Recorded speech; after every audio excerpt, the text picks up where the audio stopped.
सबसे पहले तो आप ये जानिए कि आपको लगता है कौन सरकार आएगा कि हमको नौकरी दे देगा।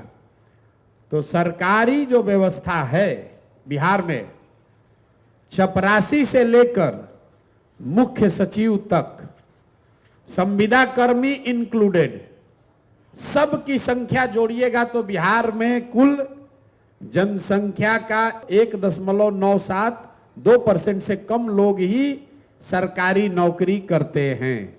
तो नौकरी रोजगार मिलेगा कैसे? रोजगार का सबसे बड़ा तरीका है पूंजी। बिहार में पूंजी नहीं है। क्यों नहीं है? क्योंकि यहां प्रति व्यक्ति आय है 35,000 रुपया सालाना। अगर 35,000 सालाना का मतलब हुआ कि ज्यादातर आदमी दिन में 100 रुपया भी नहीं कमाता है।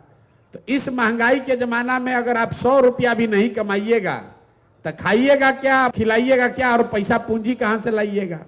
तो लोगों के पास अपना पैसा है नहीं। और दूसरा, रिजर्व बैंक एक आंकड़ा जारी करता है जिसको कहते हैं CD ratio, credit deposit ratio.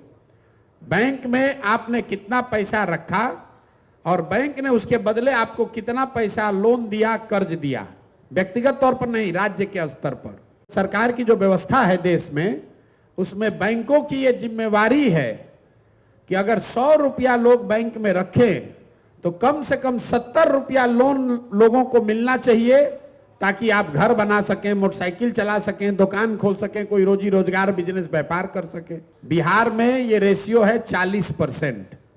मतलब 100 रुपया बिहार के बैंकों में जो जमा होता है, बिहार के बैंक में सिर्फ 40 रुपया बैंक वाले आपको लोन देते हैं। 60 रुपया कहां जाता है? वो बैंक इस पैसे को उन राज्यों में भेज रहे हैं जहां पर लोग बिजनेस व्यापार कर रहे हैं। गुजरात में, तमिलनाडु में, तेलंगाना में, आंध्र प्रदेश में। वहां सीडी रेशियो कितना है? 90, 95, 100। मतलब अगर तेलंगाना में, तमिलनाडु में वहां के लोगों ने 100 रुपया जमा किया तो बैंकों ने 90 रुपया, 100 रुपया वहां के समाज को दिया कि भाई तुम गाड़ी खरीदो, व्यापार करो, बिजनेस करो। इससे वहां के लोग रोजी रोजगार कर रहे हैं।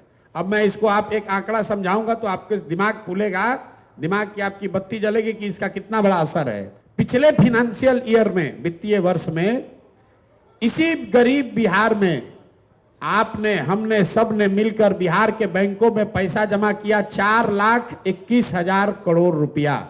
अगर सीडी रेशियो मतलब 70% बैंक कर्ज देते तो बिहार के लोगों को कर्ज कितना मिलता? 2,80,000 करोड़ रुपया। लेकिन मिला कितना? 40% है तो मिला 1,61,000 करोड़। बाकी पैसा कहां गया? बाकी पैसा चला गया यहां से दूसरे राज्य में।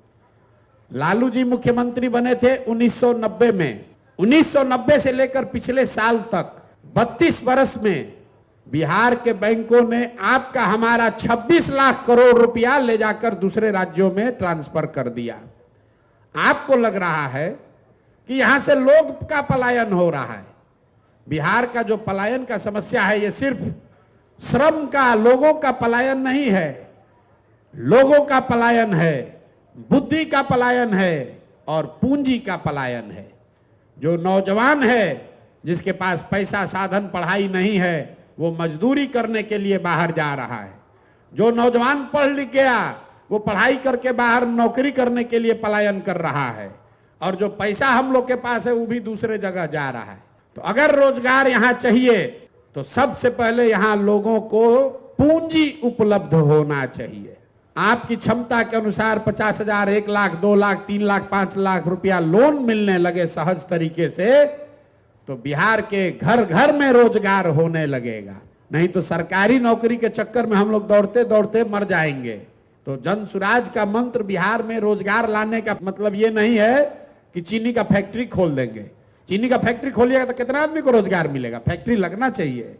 लेकिन यहां से बेरोजगारी पलायन अगर दूर करना है तो एक ही चीज चाहिए, 15 साल से कम उम्र के बच्चों को पढ़ाइए, 15 से 45 साल के युवाओं को पूंजी दीजिए और 45 साल से जो ऊपर है उसको पेंशन दीजिए ताकि उसको भीख न मांगना पड़े।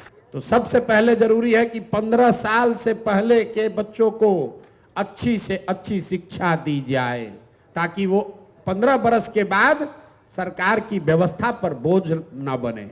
और जो बच्चा 15 साल से ऊपर हो गया, जो पढ़ाई का समय निकल गया, अभी दिल्ली में जाकर कारपेंटर है, बॉम्बे में जाकर इलेक्ट्रीशियन है, कहीं जाकर बाल काट रहा है, उसको ये चीज आता है, उसको सिर्फ पैसा पूंजी नहीं है कि वही चीज आकर वो बिहार में कर सके।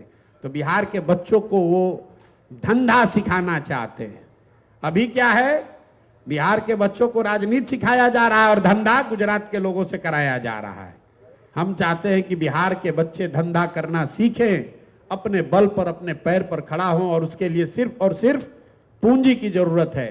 तो जन सुराज की सोच एक लाइन में यह है कि 15 साल से कम उम्र के बच्चों के लिए विश्व स्तरीय शिक्षा की व्यवस्था हो, 15 से 45 साल के बीच के लोगों के लिए पूंजी की व्यवस्था हो, और 45 साल से ज्यादा उम्र के बुजुर्गों के लिए कम से कम 2000 रुपया महीना के पेंशन की व्यवस्था हो।